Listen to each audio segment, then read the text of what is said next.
Major League player I like, I mean, it's Cal Ripken, not necessarily for his skills on the field, although they were, I mean, he excelled at the game. It's just how he went about the game and how he carried himself. He showed up every day and he was ready to play every day. I mean, whether he was hurt or didn't feel well, I mean, he went out there and he played like he was supposed to play. So, I mean, I feel like that's huge, and I mean, if I could come anywhere close to that, that'd be awesome. Lonnie Chisenhall also making the move from a natural shortstop to third base like Cal Ripken Jr. did later in his career. Great guy to emulate, Jason, and if he's anywhere close to Cal Ripken Jr., I think the Indians will be very pleased. I think the Indians will be very ecstatic. If he's anywhere close, I mean, he could be 50% of what Cal was, and I think the Indians would be very happy. You know, you look at Lonnie, and he's a very put-together, put-together person. He has the talent to be a great defensive player. He has the talent to be a great offensive player. He's just got to figure out how to put it together and stay on the field. Well, when we go down to Lake County once again, that team has got a real international flavor. They have a catcher from Taiwan, and they have an outfielder from Perth, Australia, that is. Jason Smith is the new guy, and sitting down with him is Craig Dees for our focus on the future. We're here with Jason Smith. He is a captain's outfielder, but haven't always been an outfielder. Actually, started as an infielder, no? Yeah, I actually in 2006 I got signed as an infielder. You know, came over as a shortstop. Played a couple years on the infield and then kind of roved around a little bit, and then ended up playing outfield. And I still play a little bit of first base. So. All right, now wait a minute. You don't sound like you're from around here. Where exactly are you from? Nah, I'm from Western Australia. So quite a far way away from home. How big is the game over there now? It's not big at all. The baseball community is very small. You know, there's not a real love for the game. You know, we grew up liking, you know, football, cricket, rugby, those kinds of sports. We don't ever really get introduced to baseball. So how does a guy get to this level? Because there's a lot of traveling teams in the States, obviously.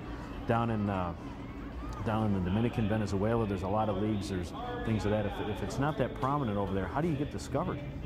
I think we have like national tournaments when we're younger, under 14s, 16s and 18s. We play against different states in Australia, and just through that way, most teams have scouts based in Australia, and just through that, I actually came over in 2005 and tried out for a whole bunch of teams, and that's really how it kind of all started.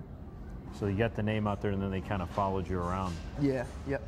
And you're not in the draft here, so you could have gone anywhere you wanted. Is that the way that works? Yeah, it's the exact same as like a Latin player, free agent. So I could have gone wherever. Yep. Did you have a lot of teams looking at you? Yeah. At one stage, I had quite a few. I tried out with about 9 teams. So you know, kind of those, and then it started just getting smaller and smaller, and then finally ended up with the Indians, which I was very happy with. Well, I look at the talent level that you're facing right now, and obviously if there's not a lot of teams where you're from, how good is were you shocked at how good the talent was here when you got here? You know what, it was definitely a change, because being so young, firstly, you know, my first year I was 17, came over, you know, playing with guys who are, you know, 23, 24 years old, it's definitely a little bit overwhelming at first. But yeah, it's different, you know. The baseball here is so big compared to back home, so the amount of people and the amount of talent that's, you know, in America it's a lot better than back home. So how do you find a living over here? No, it's okay. It's similar to back home. Yeah, it's there's no real change there. This being my 4th year, I'm, you know, friendly with everyone. I know everyone in the organisation, which is good. So yeah, no, it's normal. Now, you've got a pretty interesting living arrangement with your 2 roommates. Tell us about your 2 roommates, because you guys are from all over the place. Yeah, well, one of them's from Taiwan, Chen, who I've played with for the past 3 years actually. This will be my 3rd year playing with Chen, and the other is Bo Greenwell, who's from Florida. So he, you know, we've all been together. We're all like really close friends, and you know, thought we'd have a bit of an international kind of room going.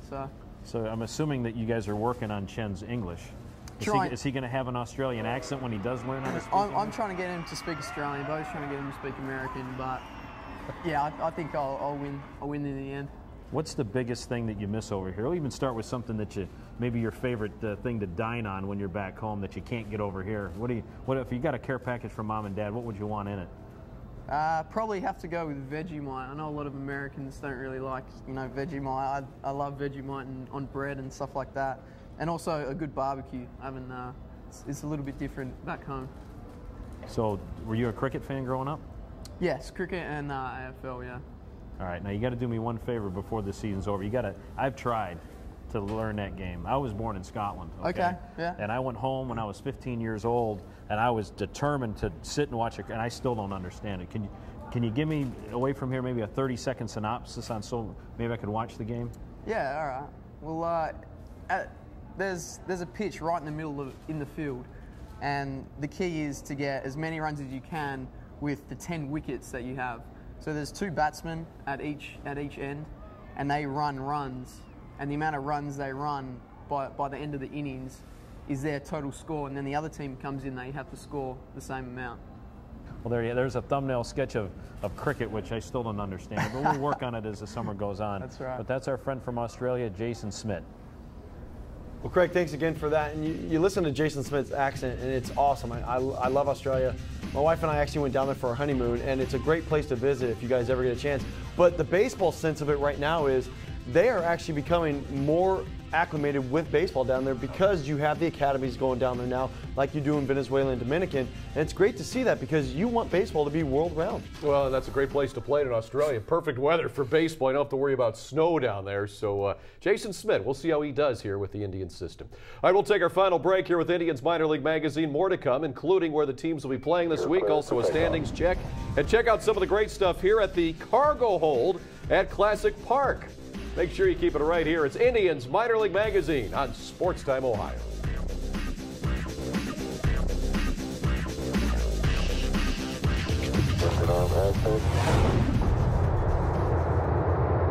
Beautiful. 26, 36 feet projected up.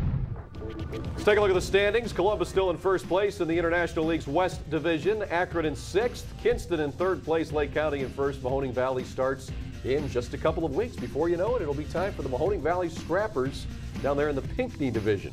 All right, Columbus is home for, as they say in Kentucky, Louisville before heading off to Indianapolis. Akron hosts Erie before facing Binghamton on the road. Kinston will host Wilmington before heading to Winston-Salem. And Lake County is home for Beloit and Wisconsin. Fireworks Friday and Saturday. And Josh Cribbs makes an appearance at Classic Park on Sunday. How about that? Maybe, the way Cribbs can do it on a football field, he figured he could do just about anything on a baseball field, too. He might be able to throw the ball harder than he can run the ball. I know. What would you play him, outfield or pitcher? I would have him be an outfielder. You see what he does on kickoff returns. Nobody can stop him. Maybe he'll run through a wall. Yeah, absolutely. Well, O.J. McDuffie was a great baseball player. He was from this area, went to Hawken High School. I played with him in Summer League. He was the best baseball player I ever saw that I played with. He played in the outfield, so maybe you're right. And that would be awesome. We'll work on that. Josh Cribbs, maybe, to Lake County, and then in a couple of years he can play for the Indians. Why not? If Michael Jordan can try to do it, I mean, Josh Cribbs has got to do a lot better. All right, that's it for this week's edition of Indians Minor League Magazine. Thanks for joining us. Make sure that you stay tuned here to STO for more great programming. And check this out as we take you out right here. We've got something very special to show you. This is the cream stick race at Canal Park. All right, G, I'll give you vanilla. I'll take maple. That's fair. All right, for Jason Stanford, I'm Al Pulowski. We're going to watch this race. Go vanilla.